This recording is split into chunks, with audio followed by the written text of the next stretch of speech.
جو شخص چاہے کہ گھر بیٹھے ہوئے اسے جہاد کا ثواب ملے، جو شخص چاہے کہ گھر بیٹھے بٹھائے اس کو جہاد کا ثواب ملے، اس کو چاہیے کہ اپنے نفس کے خلاف جہاد کرے۔ نفس کی چاہتیں جو بھی شریعت کے خلاف ہوں ان کو توڑے، گویا اس نے دشمن کو توڑ دیا۔ ہمارا نفس ہمارا دشمن ہے، تو نفس کی چاہتوں کو توڑنا، مثلا کسی کو دیکھنے کو جی چاہتا ہے، اب نگاہوں کو نیچے رکھ لینا، یہ گویا جہاد ہے۔ کسی نے سلام کلام کرنے کی کوشش کی، جوان بچی کا اس کو ڈانٹ ڈپٹ کر دینا، یہ اس کا جہاد ہے۔ فرق اتنا ہے کہ مرد لوگ سرحدوں پر جہاد کرتے ہیں تو ان کو گولیوں کا سامنا کرنا ہوتا ہے، عورتیں اپنی عزت و عصمت کی حفاظت کرتی ہیں، ان کو گولیوں کا سامنا کرنا ہوتا ہے۔ بولی سمجھتی ہیں، کسی نے کوئی فکرہ بول دیا، اب وہ فکرہ اتنا اٹریکٹیو ہوتا ہے کہ نوجوان بچی وہ کشش محسوس کرتی ہے۔ اب یہ بندہ محبت کے رنگ میں آپ کے ساتھ دشمنی کر رہا ہے، سرحد کا بندہ گولی سے مارنا چاہتے ہیں، جسمانی موت، اور یہ بندہ محبت کے رنگ میں بولی سے آپ کی روحانی موت مارنا چاہتا ہے۔ مرد بھی جہاد کی حالت میں ہے سرحد پر، آپ گھر بیٹھی ہوئی بھی جہاد کی حالت میں ہے۔ آپ کو کوئی انوانٹڈ کال آ گئی، آپ فوراً سمجھیں کہ دشمن نے حملہ کر دیا۔ میں نے تو کوئی بات غیر محرم سے کرنی ہی نہیں، اگر وہ ایک کے بعد کوئی دوسری بات کرے گا میں اسے ڈانٹ دوں گی۔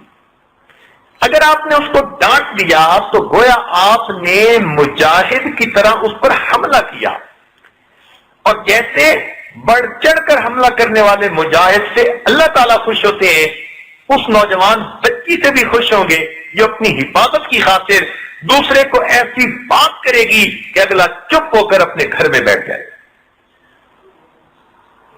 تو اپنے نفس کے خلاف جہاد کرنا، فیشن کو دل چاہتا ہے مگر شریعت کی حدود میں رہے، وہ لباس ہو جو شریعت نے جس کی اجازت دی۔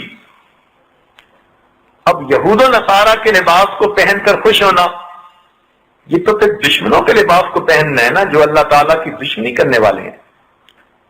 حدیث میں فرمایا گیا من تشبہ بقوم فہو منہم، جو جس کے ساتھ مشابہت کرتا ہے قیامت کے دن اسی کے ساتھ ہوگا۔ یاد رکھنا، دل پہلے ایک جیسے بنتے ہیں تب کپڑے ایک جیسے پہنے جاتے ہیں۔ جن دو بچیوں کو دیکھیں کہ انہوں نے ایک جیسے کپڑے پہنے، یہ اس بات کی دلیل ہے کہ ان کے دل ایک جیسے ہیں۔ آپ اپنے بچوں کے کپڑے خرید رہی ہیں تو بجائے اس کے کہ یہود و نصارہ کے بنے ہوئے کپڑے ان کو پہنائیں، ان کو اپنے اسلامی کپڑے پہنائیں اور اس میں خوش ہوں، خود بھی خوش ہوں، ان کو بھی خوش رکھیں۔ یہ کوئی چھوٹی بات تو نہیں ہے کہ جس نے جس سے مشابہت کی وہ اسی میں سے گنا جائے گا۔ یہود و نصارہ کے طریقوں کو گھر میں اپنانے کی بجائے اللہ تعالیٰ کے محبوب کی سنتوں کو اپنائیں۔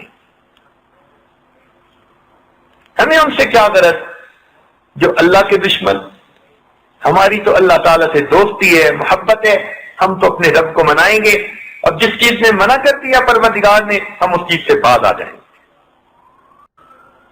تو پھر ہم کسی کی تہذیب کو نہیں اپنائیں گے بلکہ اسلامی تہذیب کے مطابق زندگی گزاریں گے۔ اس کو کہتے ہیں نفس کے خلاف جہاد کرنا۔